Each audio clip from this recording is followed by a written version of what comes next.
I'll do. Rick T Outdoor Adventure here again with Billy, and we're out in forest today, so back to typical British weather. Yeah, I think I should have gone kayaking today, should have found some buddies today to go paddling with, but been chucking it down all morning, so we're out in forest anyway. It's good to practice different skills in different conditions. So what I'm going to do today, we're going to rattle up a quick shelter as fast as we can, a quick natural shelter. No messing about, I don't know what I'm going to do yet. I'm going to have a look about, spot something, we'll rattle that up.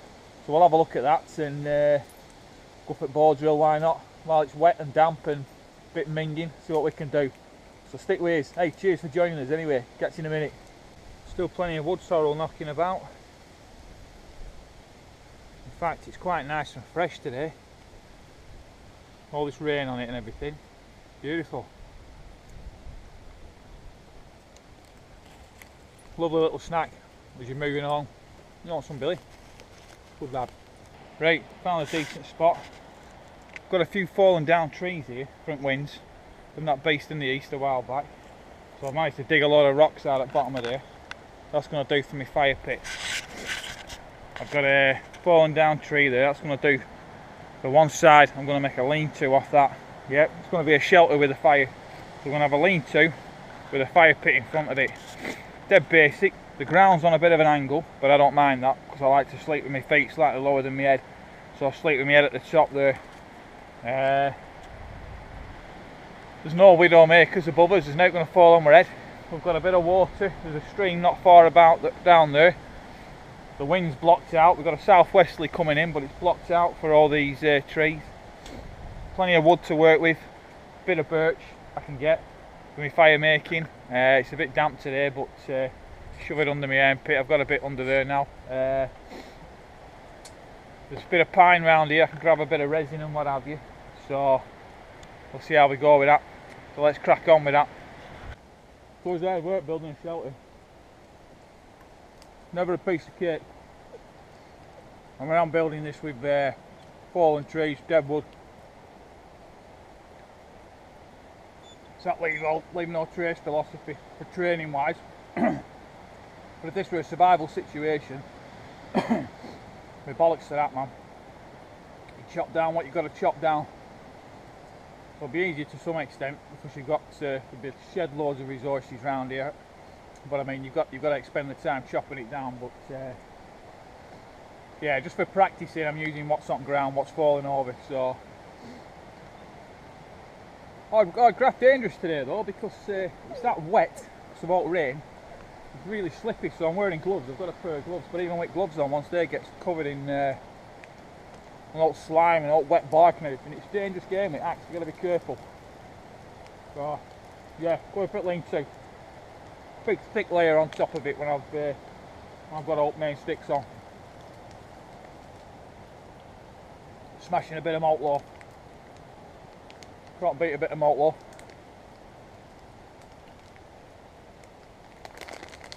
I was going to give Billy a bit, but fruit and raisins are not good for dogs, are they? Right, let's crack on. Oof. I'm hungry. Hard work, shelter building and what have you. So, got it more or less done. Simple sort of half a lean-to, coming down on an angle. Reason being, if it's a survival shelter, I don't need a massive amount of room in here. The smaller, the better within reason, as long as it's going to cover me up and protect me from the elements. I don't need it massive where my feet are, because it's only my feet. The only place I need a bit of space is where my head is and what have you, where I'm going to be moving around a little bit. So if I run it down on an angle here, I'm using less resources. It's just a simple sort of weave above it. So all sorts have gone into that, all sorts of different shapes and sizes of wood just weaved across everywhere, and then it's stacked on top. Ideally you want about as much as you can really, depending on how much time you've got. I usually aim for about I've got a foot, a good 12 inches of stuff on the top. You know, I'm talking leaf litter and pine needles, everything off the floor. Yeah, just get it all up. Ideally big broadleaf stuff's good. There's some ferns in there and all sorts. But yeah, you want a good, well, I like to get a good foot's width, a good thick layer to stop the water coming through. Yeah, and it's going to be nice and warm as well. But it's got to work with what you've got, because like I say, it's a bit of a survival shelter. I'm just practicing survival shelters, so I've got to work with what you've got. And like I said before, if it was a survival situation, yeah, bollocks to the leave no trace, because you only live once, don't you? Yeah, one life. Once you're brown bread, there ain't no coming back. It's game over, innit? So you've got to do what you've got to do, you know, whatever that is. Want a bit of cheese, Billy? We'll have some bit of cheese and some oatmeal cakes, and then we'll crack on and finish this off. I'm sat on a placky bag that were in my rucksack at the minute, but I'm going to line the inside of this with ferns and whatever other soft materials I can find. Cheers. Right, I'll show you in a minute. I'll see you in a minute.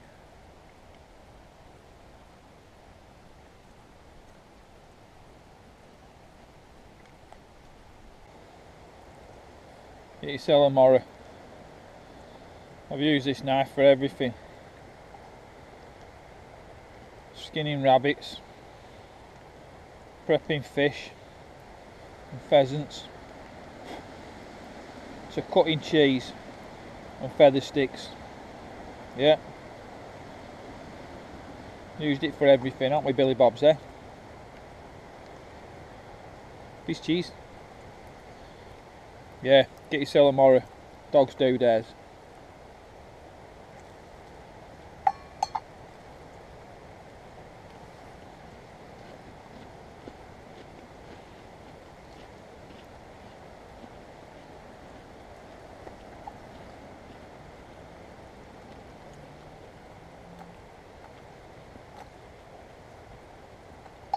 One for me, one for you.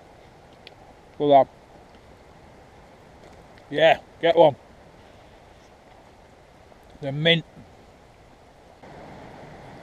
Running out of time, so it's going to be a fire steel job. It's a job, won't it, eh?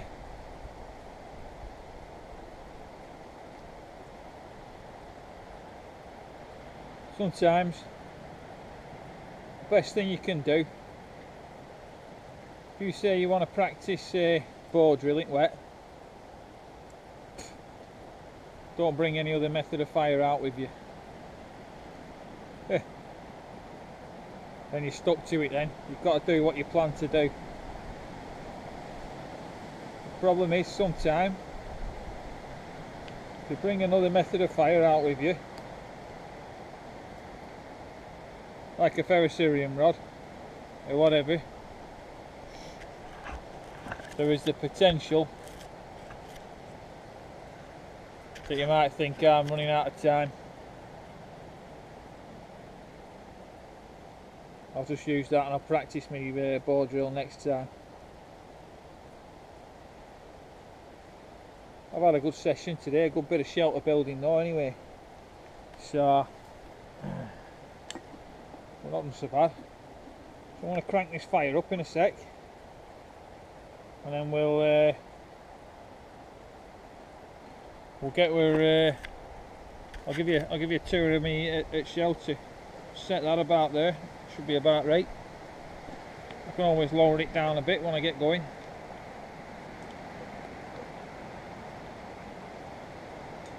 This is just a bit of rope.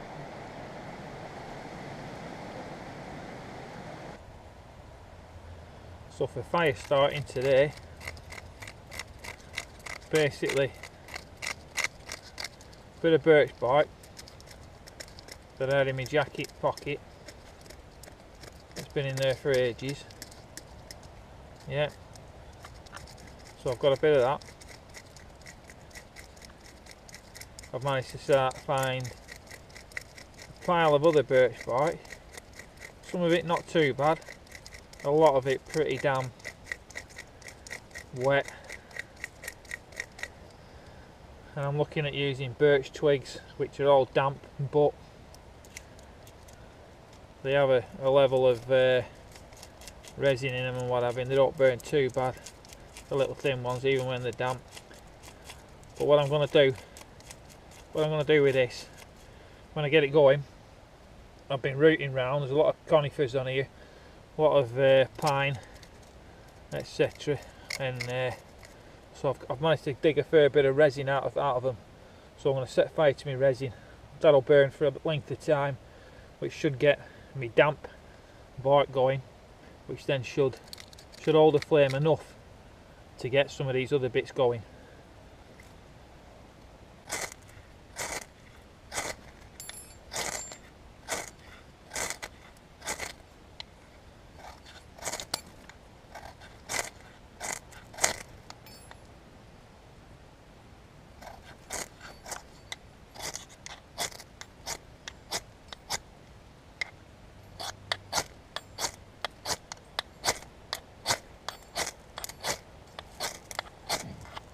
As ever, it's just getting that bloody that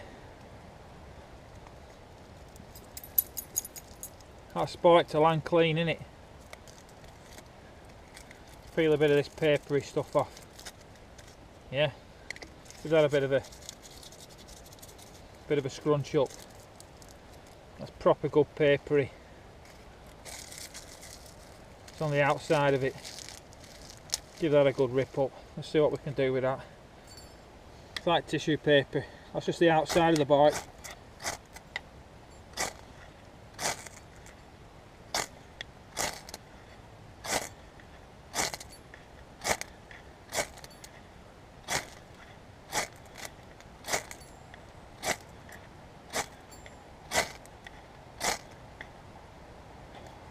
Yeah. Let's have a look. Get some of this other stuff on. Move that over here a bit, get some of that bark on there, get it over here, some more of that bark on. Right, let's get a bit of resin in it. See that resin then, straight away that resin's burning. Let's bring me other birch bark in, that's a bit wet. Right, so we're on with it. Right, let's put it near that edge. So I've got a bit of an edge here, so I can lean me twigs up against it. Like I say, a lot of them are a bit damp. You can see the smoke rising already. That's all the moisture coming out of them. We can see how damp they are. But hopefully with that resin in there, etc, it's going to keep burning long enough to dry that wood out, so the wood's going to start burning. So a lot of them are dead thin, matchstick size, a few bigger ones on top. Let's see how that goes. Look at the state of green smoke, that's all damp coming off it.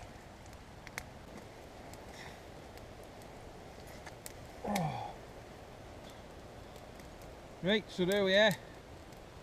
Emergency shelter set up. Oh, plenty of room to get snuggled down here. Get Billy in here next to me out at wind and rain. I'm alright for tonight. Got the fire going. I can stoke that up a bit more. Come here, Billy. Come on. Good lad. Good lad. Good lad. Lie down. Lie down. Good boy. Lie down. Come on. Yeah, so alright, isn't it? Just a simple survival shelter that. Just lean-to with about a foot of rubble on top, and good little fire there. Blast a bit of heat in here. If it was winter, I'd make that longer, make that fire longer, so you're going to get a full body's worth of heating. Yeah, me and Billy will curl up here for at night. Put a bit more bedding down in here, yeah. Get plenty of ferns and stuff like that. Make a bit more of thicker bedding. Put my rucksack at the end here where my head is, just to cover that bit, and away we go. sorted. Get some scran on, get a bit of noodles.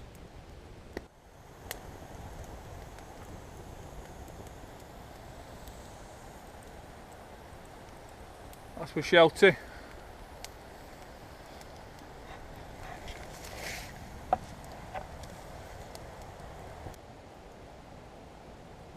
Right, thanks for joining us on that little soiree into knocking up a quick shelter. It's a good little training exercise, and yeah, good to see you again. So come back and follow us if you fancy it again sometime. Rick and Billy, Outdoor Adventures. Look after yourselves. Catch you soon. Ta-ra.